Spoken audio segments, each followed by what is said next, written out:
ये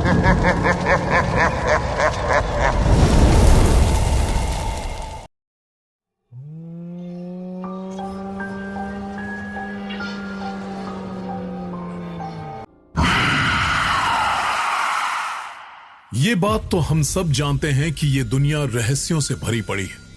कुछ रहस्यों को तो इंसानों ने सुलझा लिया, लेकिन बहुत से ऐसे रहस्य हैं जो अभी भी लोगों के लिए पहेली बने हुए हैं।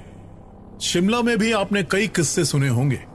स्टेट म्यूजियम में भी एक ऐसी ही रहस्यमय किताब मौजूद है जिसको देखने के लिए बहुत से लोग आते हैं, लेकिन जिस रूम में लाल किताब रखी हुई है उस कमरे के बाहर बोर्ड में लगी वार्निंग मैसेज को पढ़कर किसी की हिम्मत नहीं होती उस रूम में जाने की। इस वजह से लोग रूम में लगे ग्लास के डोर से ही उस बुक को देखते हैं। लेकिन इस बार फाइनल ईयर इंजीनियरिंग के 3 स्टूडेंट्स विकी, रौनक और बंटी वो काम करने जा रहे हैं जिसकी हिम्मत आज तक किसी ने नहीं की थी। लेकिन उनकी इस हरकत का खामियाजा भी उन्हीं तीनों लड़कों को भुगतना पड़ेगा। आखिर ऐसा क्या है उस लाल किताब में और उन 3 लड़कों के साथ क्या होगा? यार बहुत हो गया। इस बार हमें प्लानिंग के साथ उस लाल किताब को म्यूजियम से चुराना होगा और ये हमारा आखिरी अटेम्प्ट होगा। यार कॉलेज पास करने के बाद हमें यह मौका फिर नहीं मिलने वाला।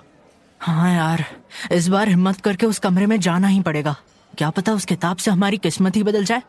ब्लैक मार्केट में किताब बेच के ऐसा माल कमाएंगे, 1-2 साल ऐश होगी अपनी। याद है ना बे उस मेहता सर ने क्या कहा था, उस लाल किताब में जादुई शक्ति है, यही बोल के प्राइस डबल हो जाएगा। हाँ, साथ में ये भी बताया था कि कुछ लोग उस किताब को श्रापित बताते हैं, जिसकी वजह से उसको म्यूजियम में रखा हुआ है ताकि कोई उसे छू ना सके। विकी, रौनक, मुझे लगता है कि ये सब करने से पहले हमें एक बार मेहता सर से बात कर लेनी चाहिए। ये तू पागल है क्या बंटी? मेहता सर क्या किसी को भी पता नहीं चलना चाहिए कि हम उस बुक को चुराने की सोच रहे हैं। तुम लोगों को पता है ना वहां जाना कितना रिस्की है। हाँ पता है। अब ये बता करना क्या है, क्या प्लान बनाया तूने? दोनों ध्यान से सुनो। हम कल सुबह मॉर्निंग वॉक के बहाने हॉस्टल से 5:30 बजे निकलेंगे। आधे घंटे में यानी 6 बजे तक हम म्यूजियम पहुंच जाएंगे। मॉर्निंग में वहां सिर्फ एक गार्ड होता है, तो बंटी तू गार्ड को अपनी बातों में उलझा कर रखना। अब जैसे ही बंटी गार्ड से बात करने लगेगा, हम दोनों म्यूजियम के पीछे के रास्ते से एंट्री लेंगे और लाल किताब वाले रूम की चाबी निकालकर रूम में एंट्री मारेंगे और फिर किताब को चुराकर बंटी को मिस कॉल देंगे। बंटी तू कॉल पिक करके बात करते हुए पीछे वाले गेट में हमें मिलना और फिर हम तीनों वहां से सीधे कॉलेज जाएंगे। तुम लोग कॉलेज में बुक लेकर जाओगे? नहीं, रिस्की है। हाँ यार विकी, बंटी सही कह रहा है, कॉलेज में बुक ले जाना रिस्की है। हाँ तो ठीक है, हम पहले रूम में जाकर बुक रख देंगे और फिर कॉलेज ओवर होने के बाद उसको पढ़ेंगे। अब तो ठीक है ना? अब यस, परफेक्ट प्लान। विकी, रौनक और बंटी तीनों अपने प्लान के अकॉर्डिंग मॉर्निंग में म्यूजियम पहुंच जाते हैं। बंटी अपनी बातों में गार्ड को उलझाता है, तभी मौका देखकर विकी और रौनक म्यूजियम के अंदर चले जाते हैं। म्यूजियम 10 बजे खुलेगा। अभी यहाँ क्या करने आए हो तुम? मैं तो बस आपसे उस लाल किताब के बारे में पूछने आया था। ऐसा क्या है उस किताब में जो उस किताब वाले कमरे में जाने से लोग डरते हैं? तुम्हें नहीं पता? वो किताब एक शापित किताब है। श्रापित किताब? मैंने तो सुना है कि जो भी उस किताब को पढ़ेगा उसके पास जादुई शक्ति आ जाएगी। तुम अभी बच्चे हो, तुमने किसी मनोहर कहानी में किसी और जादुई किताब के बारे में पढ़ा होगा। और वैसे भी अगर इस किताब में जादुई शक्ति होती तो लोग इसको कब का चुरा लेते। लेकिन इसको चुराने की कोशिश तो बहुत लोगों ने की होगी ना? हाँ, कोशिश तो की, लेकिन बाद में अपनी जान भी गंवानी पड़ी। मतलब छोड़ो बेटा और यहां से जाओ। म्यूजियम 10 बजे खुलेगा, तब आना। अरे आप तो नाराज हो गए काका, मैं तो सिर्फ जानकारी ले रहा था। हाँ। नाराज नहीं हुआ। तुम्हें उस किताब के बारे में जानने की इतनी उत्सुकता है तो सच्चाई सुन। जिसने भी आज तक उस किताब को पढ़ा है वो जिंदा नहीं बचा। ये किताब अंग्रेजों के जमाने से यहां रखी हुई है। कहा जाता है कि उस वक्त एक काले जादूगर ने एक बुरी आत्मा को इस किताब में कैद कर लिया था। जादूगर ने मरने से पहले अपने बेटे को ये किताब दी और उसको किताब की सारी बातें बताई। लेकिन कुछ 10-1 दिन के अंदर उसका लड़का भी मर गया। अब जिसके पास भी ये किताब जाती है वो किसी ना किसी तरह मर जाता है। उस समय इसको मौत की किताब के नाम से भी पुकारा जाता था। उसके बाद ये किताब अंग्रेजों के हाथ लगी। लोगों में इस किताब की उत्सुकता को देखते हुए अंग्रेजी हुकूमत ने इसे अपने कब्जे में कर लिया और इस किताब को म्यूजियम में रखवा दिया और तब से लेकर आज तक ये वही है। लेकिन आज तक कोई नहीं जान पाया कि इस किताब के अंदर क्या है और ना ही किसी ने कोशिश की इसको पढ़ने की। इसीलिए तुम भी इस किताब का मोह त्याग दो। लेकिन काका, मैंने तो इस किताब की कुछ और ही कहानी सुनी है। ये किताब जिसके भी हाथ लग गई उसे जादुई शक्तियां प्राप्त होती है। मेरी उम्र 55 साल हो गई, मैंने तो आज तक इस किताब के बारे में कुछ अच्छा नहीं सुना। तुम पहले व्यक्ति हो जो इसकी खूबियां गिनवा रहे हो। वैसे जो कुछ तुमने कहा सही कहा। अब तुम यहां से जाओ और 10 बजे आना, ठीक है? बंटी गार्ड की बातें सुनकर थोड़ा डर गया था। वो ये समझ नहीं पा रहा था कि गार्ड की बातें सच हैं या फिर लाल किताब का सच जो उसने मेहता सर से सुना था। फिलहाल वो गार्ड से और जानकारी निकालने की कोशिश करता है। उधर जब विकी और रौनक म्यूजियम में पहुंचते हैं तो अचानक लाइट चली जाती है और फिर विकी, मोबाइल की लाइट ऑन कर, मुझे कुछ दिख नहीं रहा। यार मोबाइल की लाइट ऑन नहीं हो रही, पता नहीं क्या हो गया। तो अब क्या करें? अगर कोई आ गया तो? अरे यार, यहाँ 10 बजे से पहले कोई नहीं आता। विकी, वो देख, उस बॉक्स से लाल रंग की रोशनी निकल रही है। मुझे लगता है उसी बॉक्स में लाल किताब होगी। मैं अभी निकालता हूँ। यार, इसको छूने से तो करंट लग रहा है।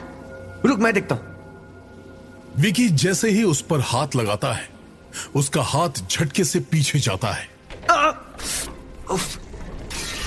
ये क्या हो रहा है? ये सब सामान जोर जोर से हिल क्यों रहा है? विकी यार, मुझे तो डर लग रहा है। इसके अंदर कोई भूत प्रेत तो नहीं है? यार मुझे क्या पता, जो भी है आज इस लाल किताब को मैं यहाँ से लेकर ही जाऊंगा। एक बार फिर सोच ले, कहीं हम इसको लेकर जाकर कुछ गलत तो नहीं कर रहे ना? यार तेरी और बंटी की ना यही प्रॉब्लम है, हर बार नेगेटिव सोचते हो। जो काम करने आए हैं उसको आज पूरा करके ही जाएंगे। रुक, मैं उठाता हूँ इसको। ये देख, कुछ हुआ क्या? कुछ हुआ क्या मेरे को? नहीं ना? चल अब बंटी को कॉल कर। जैसे ही विकी लाल किताब को उठाता है सारी चीजें हिलना बंद कर देती हैं। रौनक बंटी को इन्फॉर्म करता है और प्लान के अकॉर्डिंग तीनों पीछे वाले गेट से पहले हॉस्टल जाते हैं और बुक को अपने रूम में लॉक करके कॉलेज आ जाते हैं। कॉलेज में बंटी उनको गार्ड से हुई सारी बातें बताता है। रौनक और विकी भी उसको अपने साथ हुई अजीब चीजों के बारे में बताते हैं। और फिर शाम को जब तीनों हॉस्टल आते हैं तो तीनों एक दूसरे को किताब खोलने के लिए कहते हैं। देख रौनक, मैं बुक को यहाँ तक लाया, अब तू इसको खोलेगा। मैं भी तो तेरे साथ म्यूजियम में अंदर गया था। किताब बंटी खोलेगा। मैं अकेला क्यों? हाँ, तीनों एक साथ खोलते हैं। हाँ हाँ, चल चल, ये ठीक रहेगा। तीनों एक साथ खोलते हैं। अबे, इसमें तो नंबर लॉक है। अब क्या करें? चल ट्राई करते हैं। क्या होगा? Lock number 111। कुछ और ट्राई करते हैं। 999। 666 ट्राई करो। तुझे कैसे पता? अरे तू नंबर डालना, क्या फर्क पड़ता है? इसको कैसे पता? 666 पास कोड डालते ही बुक खुल जाती है। विकी एक्साइटमेंट में बुक अपनी तरफ खींचकर पढ़ने लगता है, लेकिन बुक के सारे पन्ने खाली हैं और बुक में हर पन्ने पर 666 नंबर लिखा हुआ है। अरे यार, ये क्या मजाक है यार? ये बुक तो खाली है, सिर्फ 666 लिखा है। विकी, ध्यान से देख, हो सकता है ये नंबर हमारे लिए कोई साइन हो। पर इस नंबर को डिकोड कैसे करें? मैंने एक जगह पढ़ा है, ये नंबर शैतान का नंबर है। और तभी बंटी की नजर सामने दीवार पर पड़ती है, जहां लाल रंग की आकृति में उसको एक भेड़िया मानव की छवि दिखती है। उसकी शक्ल भेड़िए की तरह पर शरीर इंसान की तरह होता है। उसका भयानक चेहरा देखकर बंटी बहुत डर जाता है। वो कपकपाती आवाज में विकी और रौनक को बुलाता है।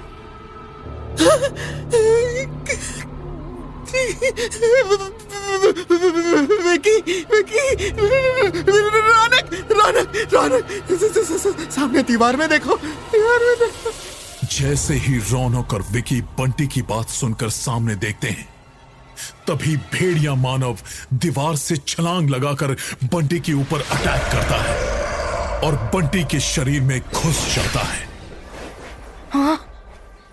विकी, हमें किसी की मदद लेनी चाहिए यार। मैं मेहता सर को कॉल लगाता हूँ।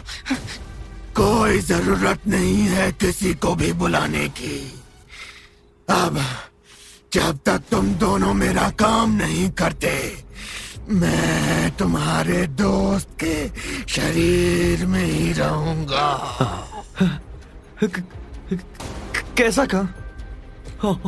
और तुम कौन हो? क्या चाहते हो तुम? सब जान जाओगे।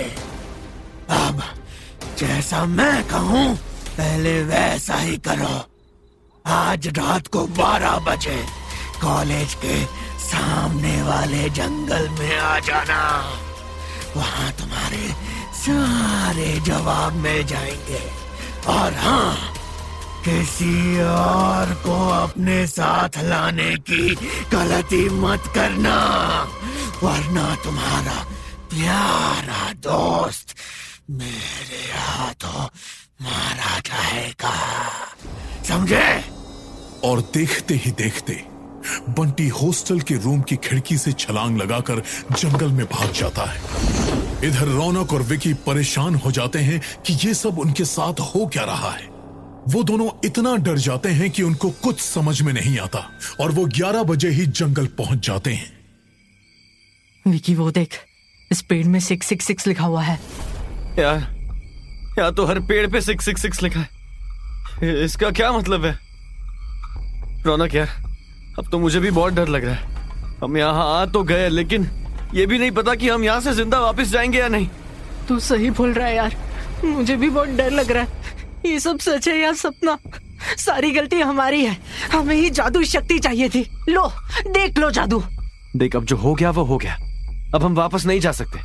अब हमें बंटी को ढूंढना ही पड़ेगा। विकी, वो देख बंटी, लेकिन इसके मुंह में ये लाल रंग कैसा? अचानक बंटी उन दोनों के सामने आता है और मुस्कुराता है। अरे बंटी, तू कहाँ था? तुझे पता है रात को तेरे अंदर वो... मैं अभी भी उसके शरीर में ही हूँ। चलो आओ, मेरे पीछे आओ। बंटी के शरीर में एक अतरंगी जीव भेड़िया मानव घुस चुका था।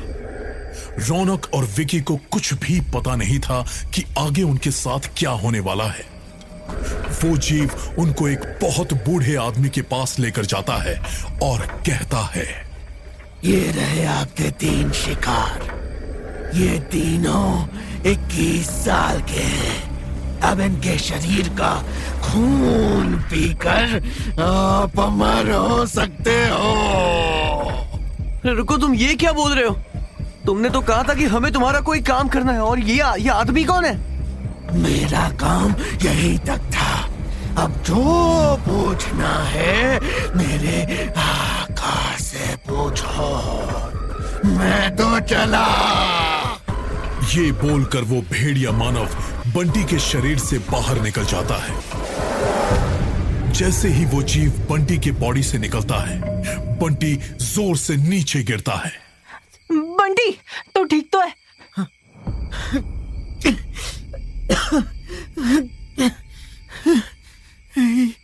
ये हम कहाँ हैं?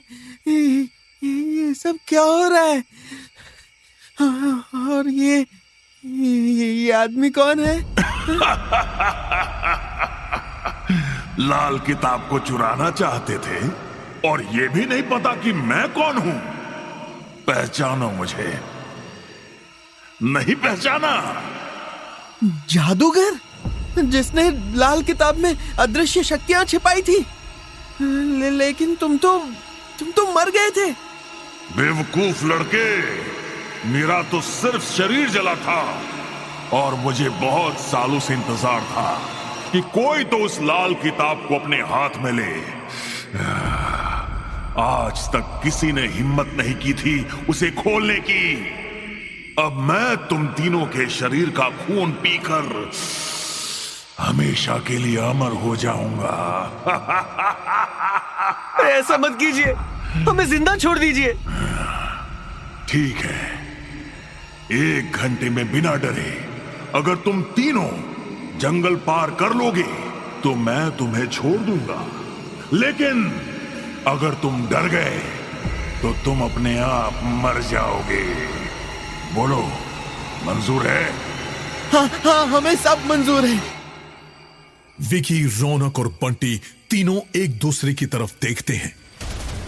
डर के मारे उनके शरीर से पसीना निकलने लगता है। विकी दोनों को भागने का इशारा करता है। रौनक, बंटी, भागो यहां से।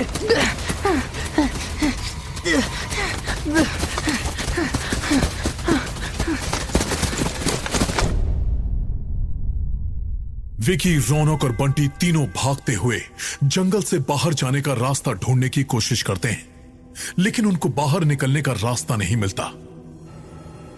अपनी शर्त के मुताबिक जादूगर उन तीनों लड़कों को 1 घंटे तक का समय तो देता है, लेकिन वो अपनी चालाकियों से उनके रास्ते में कई सारी बाधाएं भी डालता है ताकि उनको जंगल से बाहर जाने का रास्ता कभी ना मिल पाए। बूढ़ा जादूगर हवा में उड़ते हुए उन लड़कों को दौड़ते हुए गिराता है। लड़के नीचे गिर जाते हैं और फिर से उठकर दौड़ने लगते हैं। जादूगर लड़कों को डराने के लिए वहां बिना सर के प्रेतों को भेजता है। वो बिना सर वाले प्रेत भी उन तीनों लड़कों के साथ भागना शुरू कर देते हैं। उन कटे हुए सर के प्रेतों को अपने साथ दौड़ते देखकर विकी, रौनक और बंटी बेहोश होकर जमीन पर गिर जाते हैं। 1 घंटा पूरा होता है। हैरानी की बात यह थी कि वो तीनों जंगल की सीमा पार कर जाते हैं। सुबह खेती करते जाते वक्त किसान उन्हें देख लेते हैं। विकी और रौनक की अस्पताल में ट्रीटमेंट के दौरान डेथ हो जाती है, लेकिन बंटी पूरी तरह ठीक हो जाता है। बंटी का ट्रीटमेंट करते हुए डॉक्टर्स भी अचंभे में आ गए थे, क्योंकि ट्रीटमेंट के 2 दिन के अंदर ही वो पूरी तरह स्वस्थ हो गया था। हॉस्पिटल से छुट्टी मिलने से 1 दिन पहले ही बंटी रात के एकांत में हॉस्पिटल से गायब हो जाता है। बंटी को ढूंढने के लिए उसके पेरेंट्स बहुत कोशिश करते हैं, लेकिन 1 साल बीत जाता है पर बंटी नहीं मिला। लाल किताब वापस म्यूजियम में आ गई। जंगल में बूढ़ा जादूगर आज भी इंतजार कर रहा है कि कोई उस किताब को वापस खोले, ताकि उसका गुलाम बन चुका बंटी उस किताब से आजाद होकर अगले शिकार को जादूगर तक लेकर आए।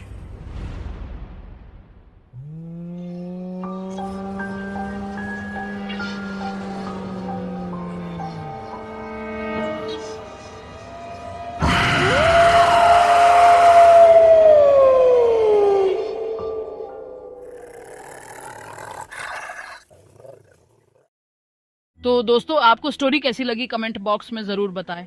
अब चलते हैं दूसरी कहानी की ओर। आदिति मेरी ट्विन सिस्टर है। सिर्फ 2 मिनट बड़ी है, लेकिन बिहेव ऐसे करती है जैसे पूरे 2 साल बड़ी हो। हम दोनों के बीच एक अजीब इक्वेशन है। हम एक दूसरे को कुछ ना भी बताएं, पर हम एग्जैक्टली समझ सकते हैं कि दूसरे के मन में क्या है। बाकी फैमिली के लिए जरा इरिटेटिंग है, स्पेशली हमारी माँ के लिए, जिसे पता नहीं क्यों ऐसा लगता है कि हम भाई बहन का आपस का रिश्ता इज स्ट्रॉन्गर देन आवर रिश्ता विद माँ। शायद ये ट्विंस के साथ ही होता है। ओए छोड़ू, तू तैयार नहीं हुआ? यार मैंने कह दिया मैं नहीं आ रहा हूँ। क्या है, अपनी बहन के लिए इतना भी नहीं कर सकता? पानी चाहिए, पिला सकता हूँ, लेकिन तुझे फ्ली मार्केट नहीं लेकर चलने वाला। लेकर चलने को कौन कह रहा है? साथ चलने को कह रही हूँ, कंपनी देने को। तो ढूंढ लेना कोई और कंपनी, उम्र हो गई तेरी। हाँ हाँ ढूंढ लूंगी, फिलहाल अभी की बात कर रही हूँ। प्लीज यार, तेरे साथ शॉपिंग पे जाना बहुत बोरिंग है अदिति। अब भी तेरी कोई गर्लफ्रेंड आकर कहेगी ना तो फौरन चल देगा। साले जब सच में चली जाऊंगी ना तो ओ बस बस बस, अब ये वाला राग मत शुरू कर। चल, लेकिन अभी कह रहा हूँ 2 घंटे से ज्यादा नहीं रुकूंगा, सिर्फ 2 घंटे। ओ ले मेरा प्यारा सा छोटा सा स्वीट लिटिल ब्रदर, चल चल चल। मुझे एक तो शॉपिंग से ही चिढ़ है, ऊपर से लड़कियों के साथ शॉपिंग मींस जब तक हर एक दुकान पर 2 बार घूम ना ले तब तक डिसाइड ही नहीं कर सकते कि क्या लेना है। और वही हुआ फ्ली मार्केट में। 1 घंटा हो गया था, हम दुकानों के दूसरे राउंड पर थे जब मैंने एक लेमनेड ऑर्डर किया और मैं उसी स्टॉल पर रुक गया। अदिति मैं यही हूँ, तू देख ले, तेरा जब हो जाएगा तो फोन कर देना मुझे, या यहीं आ जाना वापस। हाँ हाँ ओके ओके ओके। मैं अपना लेमनेड सिप ही कर रहा था जब मेरी नज़र एक स्टॉल पर गई। उस स्टॉल के राइट कॉर्नर पर एक पेडिस्टल पर एक बहुत ही सुंदर बॉक्स रखा हुआ था। मैं लेमनेड हाथ में लिए उस बॉक्स की तरफ अट्रैक्ट होता हुआ स्टॉल पे पहुंच गया। पास जाकर देखा तो it was a musical box, most beautiful object I have ever seen in my life. Handmade, hand painted, natural colours और करीब 300 साल पुराना जेन्युइन एंटीक पीस। कहना पड़ेगा, you have an excellent taste. मैं मुड़ा और फ्रीज हो गया। मेरे सामने एक गॉर्जियस लुकिंग लड़की खड़ी थी जिसकी स्माइल किसी डायमंड नेकलेस से भी ज्यादा स्पार्कलिंग थी। हाय, आई एम माया। ये मेरा स्टॉल है। यू नो, इस म्यूजिकल बॉक्स की बहुत इंटरेस्टिंग स्टोरी है। ये चाइनीज है। ये बॉक्स एक चाइनीज औरत का था और वो इसमें अपने लव लेटर्स रखा करती थी जो उसका लवर उसे लिखता था। बॉक्स के पीछे देखो, ये एक छोटा सा स्लाइडिंग कंपार्टमेंट बना है। उसका लवर एक सोल्जर था और वो वॉर के चलते घर से दूर रहता। फिर फाइनली जब वो वापस आया तो उन दोनों के बीच कुछ मिसअंडरस्टैंडिंग हुई। कहते हैं बहुत लोगों का खून बहा एज अ रिजल्ट। लेकिन जब वो औरत मरी तो उसके साथ इस बॉक्स को भी दफन कर दिया गया। तो आप उस चाइनीज औरत की फैमिली को बिलोंग करती हैं? मैंने थोड़े सार्कास्टिकली विद अ स्माइल पूछा और वो हंस दी। You have a naughty sense of humor too. And you have a terrific knack of selling, हाँ? क्या सेल्स पिच दिया है एक ऑर्डिनरी म्यूजिकल बॉक्स के लिए। मोहब्बत और खून का कर्स वाला म्यूजिकल बॉक्स। ब्यूटीफुल। उस मोमेंट में ही मुझे महसूस हुआ कि अदिति ने ऑलरेडी मेरे मन की बात पहचान ली थी। I had fallen in love with Maya as much as with the musical box. और अदिति ऑब्वियसली थोड़ा सा जेलस थी। अदिति पता नहीं क्यों ऑलवेज मेरी गर्लफ्रेंड्स को लेकर थोड़ा सा मीन रहती थी। बहुत पॉजिटिव थी मेरे बारे में और उसके लिए तो मैं छोटू था। अदिति को यही लगता था कि मैं तो भोला सा बेवकूफ सा बच्चा हूं और कोई लड़की मेरा एडवांटेज ले लेगी। एनीवे, मैं थोड़ा सा एम्बैरेस हो गया माया के सामने अदिति के कमेंट से और मैंने कवर अप किया। हाय, आई एम तरुण और ये मेरी ट्विन सिस्टर है Aditi, my guardian also. Aditi, Maya. Oh, twin sister. No wonder possessive है। आप ये बॉक्स पैक कर दीजिए, I will buy this. Really? तुम कब से ऐसी चीजों पे फिदा होने लगे छोटू? मैंने म्यूजिकल बॉक्स को खोला और उसकी धुन सुनाई and for a moment Aditi भी वो धुन सुनकर खो गई। She was mesmerised. मैंने कहा, हो गई ना तू भी फिदा? इट्स जस्ट ब्यूटीफुल, मान ले, सही चीज मिली है। अदिति ने कुछ नहीं कहा। She was still lost. और तभी और तुम्हें आज के बाद भी कभी अफसोस नहीं होगा ये बॉक्स लेने का। ये बिल, ये मेरा कार्ड और पीछे मेरा नंबर लिखा है। थैंक्स। आई थिंक माया भी समझ गई थी कि अगर वो अपना नंबर नहीं भी लिख कर देती तो मैं कुछ ही दिनों में कहीं ना कहीं से निकाल लेता। हम बॉक्स लेकर घर वापस आए। सरप्राइजिंगली धुन सुनने के बाद से अदिति ने कुछ नहीं कहा। पूरे रास्ते भर चुप रही और मैं भी चुप ही था। मैं माया की स्माइल भुला ही नहीं पा रहा था और बार बार उसका कार्ड और उस पर उसी के हैंडराइटिंग में लिखा हुआ उसका नंबर देखे जा रहा था। घर पहुंचते ही मैंने सोचा छोड़ो शर्म लिहाज और मैंने माया को फोन किया और हमने नेक्स्ट डे शाम को कॉफी पे मिलने का प्लान बनाया। पता नहीं, माया को मिलते ही मुझे कुछ अजीब लगा। I can't explain. I mean, मैं उसे जानती भी नहीं, लेकिन मैं तरुण को लेकर पॉसेसिव हूँ। मेरा भाई है वो। हो सकता है माया बहुत अच्छी लड़की हो, लेकिन अभी फिलहाल I was feeling very uncomfortable. उस दिन पूरे टाइम मैं बस उस म्यूजिकल बॉक्स की धुन ही सुनता रहा और रात एज आई फेल अस्लीप मैं माया के बारे में ड्रीम करने लगा। ड्रीम में मैं बस माया को किस करने ही वाला था जब तरुण! अदिति की चीख सुनाई दी और मेरी आंख खुल गई। मैं दौड़ा अदिति के बेडरूम की तरफ। वो बेड पर बैठी थी और डर उसके चेहरे पर दिखाई दे रहा था। पसीने में भीगी हुई वो जोर जोर से सांस ले रही थी। क्या हुआ? कोई मुझे मार रहा था। क्या? सपना था माया। और ये कहते ही Aditi give me a dirty look. मैं बिलीव नहीं कर पा रहा था कि मेरे मुंह से माया का नाम कैसे निकला। तरुण, मैं बता रही हूँ, ये लड़की सही नहीं है। उसने ऑलरेडी तुझ पर कंप्लीट कंट्रोल कर लिया है। प्लीज उस म्यूजिकल बॉक्स को फेंक दे। Something is not right. क्या बकवास कर रही है यार? बुरा सपना देखा है तूने बस। सॉरी, मैंने तुझे माया कहा बट नहीं तरुण, मैं इसलिए नाराज नहीं हूँ। सपने में जो भी मुझे मार रहा था उसकी शक्ल तो मुझे दिखाई नहीं दे रही थी, लेकिन वो धुन तरुण, तेरे म्यूजिकल बॉक्स वाली वो धुन प्ले हो रही थी पीछे। हाँ तो इतनी बार धुन सुन चुकी हो थैंक्स टू मी। ड्रीम्स में भी यही होता है ना, reality gets mixed up with our fears और हेट्रेड। उस रात के बाद तरुण और मेरे बीच बात बात पर आर्ग्यूमेंट शुरू हो गए। अगले 2 महीने में 3 बार हम बहुत बुरी तरह से लड़े। ऐसा पहले कभी नहीं हुआ था। तरुण रेगुलरली माया से मिल रहा था and he was very happy. मुझे भी इस बीच कोई मिल गया, मोहित। मोहित मेरा पहला बॉयफ्रेंड नहीं था और मैं तरुण की तरह किसी पर भी यूं ही फिसलती नहीं। लेकिन मोहित की सबसे अच्छी बात मुझे ये लगी कि पहले ही मुलाकात से ही was very honest with me. Mohit settle होने की प्लानिंग कर रहा था and he was very serious about our relationship. उसने मुझे पहले से ही अपने बारे में, अपने फैमिली के बारे में सब बता दिया था और धीरे धीरे मुझे मोहित अच्छा लगने लगा। आई डिसाइडेड मैं मोहित से ही शादी करूंगी। ये डिसाइड करने के बाद मैंने मोहित को तरुण से मिलवाया और तरुण माया को साथ लेकर आया मोहित से मिलने। सच कहूं तो मुझे मोहित बहुत अच्छा लगा। अदिति के लिए इससे बेटर मैच मिल ही नहीं सकता था। They were made for each other. Mohit से मिलने के बाद मैं माया को उसके घर ड्रॉप करने जा रहा था जब तरुण, मुझे कुछ कहना तो नहीं चाहिए। I mean, ये तुम्हारे फैमिली का मामला है, लेकिन मैं अपना फर्ज मानती हूँ तुम्हें ये बताना। अदिति को डेंजर है। देखो, मैं एंजल रीडर भी हूँ। It's a God's gift. कैसा डेंजर है अदिति को? अदिति का ये रिश्ता, उससे मोहित से शादी नहीं करनी चाहिए। क्यों? देखो, मैं यूं ही कुछ ज्यादा नहीं कहना चाहती। अगर मैं अदिति के साथ एक सेशन कर लूं तो क्लियर पिक्चर दे सकती हूँ, लेकिन बिलीव मी, मैं आज तक अपने प्रेडिक्शंस में कभी गलत नहीं रही हूँ। माया की बात सुनकर नेचुरली मैं टेंशन में तो आया। मुझे पता था अदिति कभी नहीं मानेगी उसके साथ सेशन के लिए। इनफैक्ट अदिति को लगेगा कि माया जानबूझकर मुझे भड़का रही है। अदिति वैसे ही माया को लाइक नहीं करती थी, लेकिन मुझे किसी भी तरह ये सेशन करवाना पड़ेगा। आई केयर अबाउट माई सिस्टर।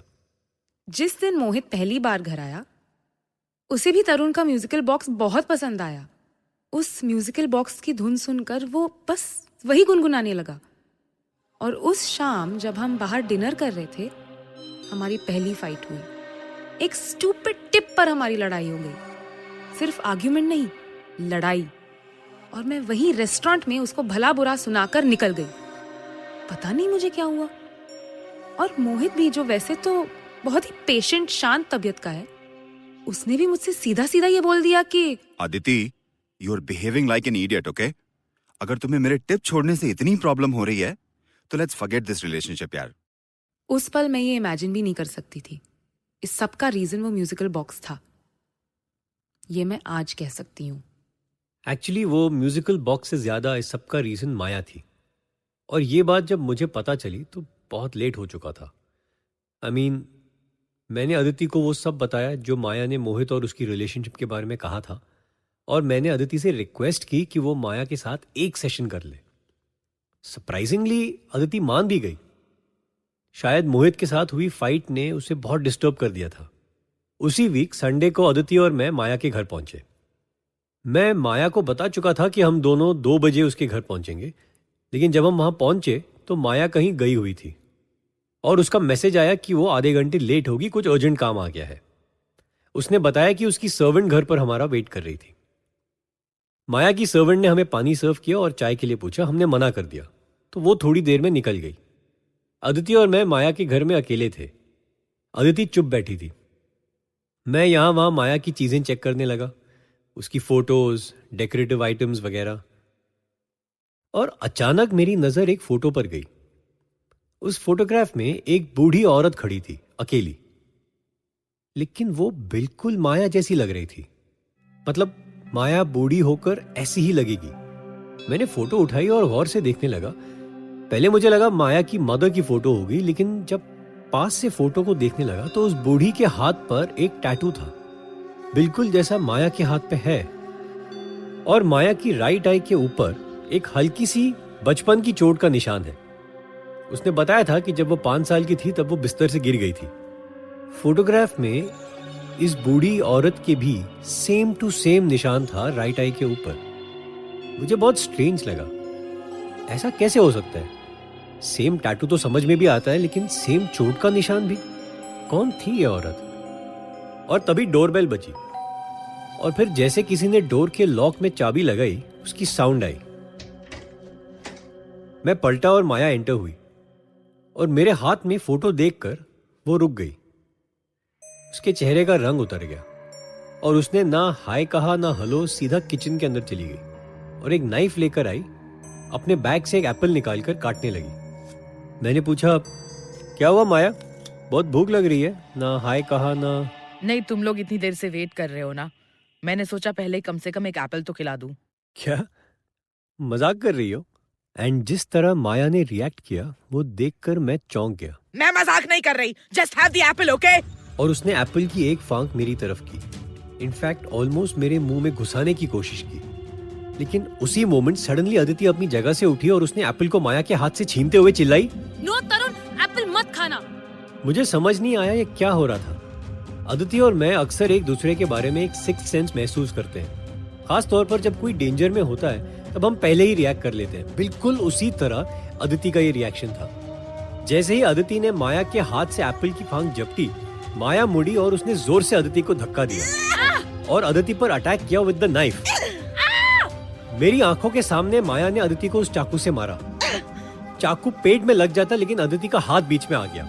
मैं माया पर कूदा और मैंने माया को पकड़कर पीछे खींचा। क्या कर रही हो माया, हैव यू लॉस्ट इट? और माया ने मुड़कर चाकू मेरे पेट में घुसा दिया। नो तरुण! मैं अपना पेट पकड़े पीछे को गिरा और मैंने अपनी आंखों से देखा जैसे ही अदिति मेरी तरफ बढ़ी, माया ने अदिति के पेट में भी चाकू दे मारा। अदिति वहीं गिर गई, रोते रोते। घसीटते हुए वो मेरे पास पहुंची और मैंने माया की तरफ देखा। मेरे सामने माया का रूप बदलने लगा। उसके चेहरे पर झुर्रियां आने लगी, उसके बाल सफेद होने लगे। जैसे उस बूढ़ी की लुक थी फोटो में, वैसे ही दिखने लगी माया। और तुम्हें मार कर मुझे अपनी जवानी हमेशा के लिए मिल जाएगी। तुम्हारा खून अपने देवता पर चढ़ाऊंगी और मेरा काम हो जाएगा। मुझे अनमैरिड लेकिन 2 मैच्योर ट्विंस की बलि चाहिए थी और वो मुझे मिल गई। प्लान मेरा तुम दोनों को इस तरह मारने का तो नहीं था, लेकिन तुमने मुझे मजबूर किया।